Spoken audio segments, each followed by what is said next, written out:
විල්ෆ්‍රෙඩෝ පෙරේටෝ ඉටාලියන් ඉකොනොමිස්ට් කෙනෙක් විදිහට හිටියා. එයා 1897 වල ඉංග්ලන්ඩ් වල වෙල්ත් ඩිස්ට්‍රිබියුෂන් වගේම ඉන්කම් ජෙනරේෂන් ගැන ස්ටඩි කරගෙන හිටියා. එයාගේ ස්ටඩීස් වලින් එයාට හොයාගන්න පුළුවන් වූ දෙයක් තමයි ඉංග්ලන්ඩ් වල 20% of population ගාව තමයි 80% of wealth තිබුණේ කියලා. එයා මේ සර්ප්‍රයිසින් දේ දැනගත්තයින් පස්සේ මේ ගැන තවත් ස්ටඩි කරන්න ඕනේ කියලා හිතුවා.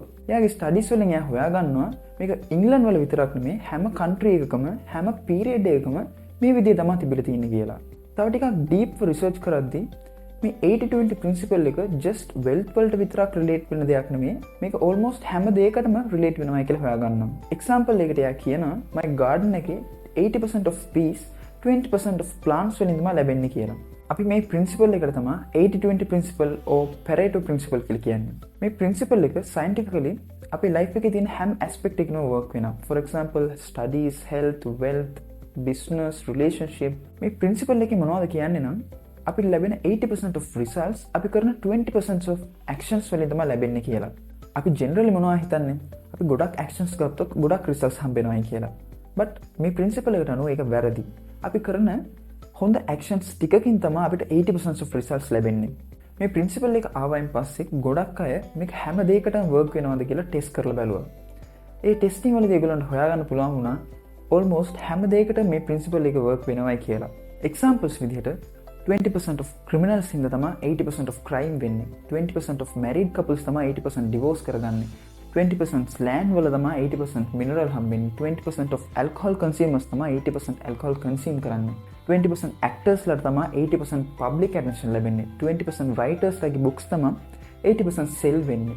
so මේ විදිහට අපිට examples කියාගෙන යන්න පුළුවන්. numbers approximate වෙන්න පුළුවන්. but මේ principle එක හැමතැනකම work වෙනවා. so මේ 80-20 ප්‍රින්සිපල් එක අපි කොහොමද යූස් කරන්නේ? මේ ප්‍රින්සිපල් එකෙන් කියන්නේ නැහැ වර්ක් කරන්න එපයි කියලා. අනවශ්‍ය දේවල් වලට ફોකස් කරන එක වෙනුවට අවුට්පුට් ලැබෙන දේවල් වලට විතර ફોකස් කරලා වර්ක් කරන්න කියලා තමයි කියන්නේ. අපිට වැඩිපුර රිසල්ට්ස් හම්බ වෙන වර්ක් එක කරන්න ඕනේ. so අපි දැන් මේ 80-20 ප්‍රින්සිපල් එක කොහොමද බිස්නස් වලට ඇප්ලයි වෙන්නේ කියලා බලමු. මේ ස්ටාර්ට්අප්ස් එම් කරන ලොකු වැරද්දක් තමයි ඒගොල්ලෝගේ 80% of time එක අනවශ්‍ය දේවල් වලට ස්පෙන්ඩ් කරලා වේස්ට් කරනවා. එක්සැම්පල් විදිහට ලෝගෝ එක කොහොමද තියෙන්න ඕනේ, වෙබ්සයිට් එකේ ලුක් එක කොහොමද තියෙන්න ඕනේ, etc.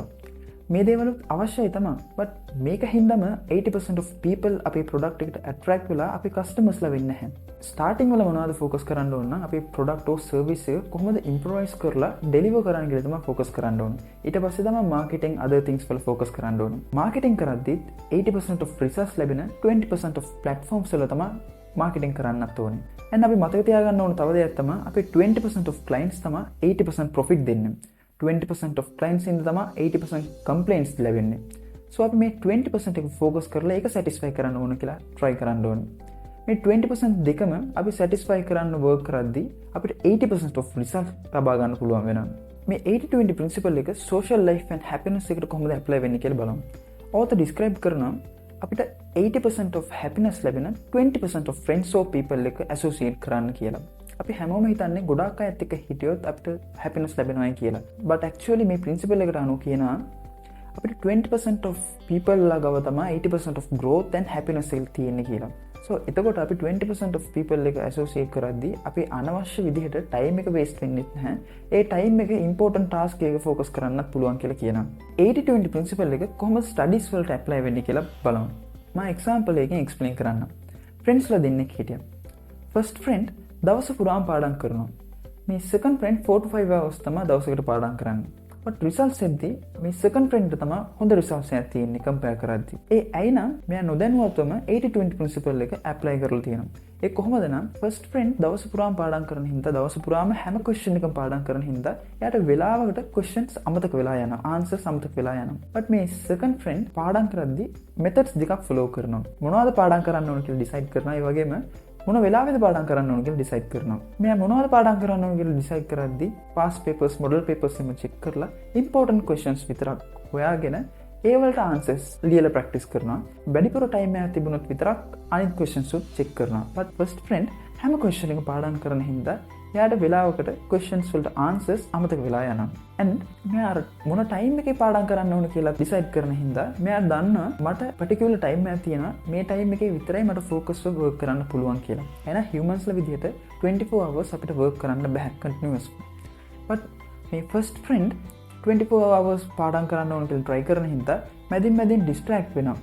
distraction එක overcome කරන්න ඕන කියලා try කරද්දිම studies වල focus කරගන්න බැරි වෙනවා.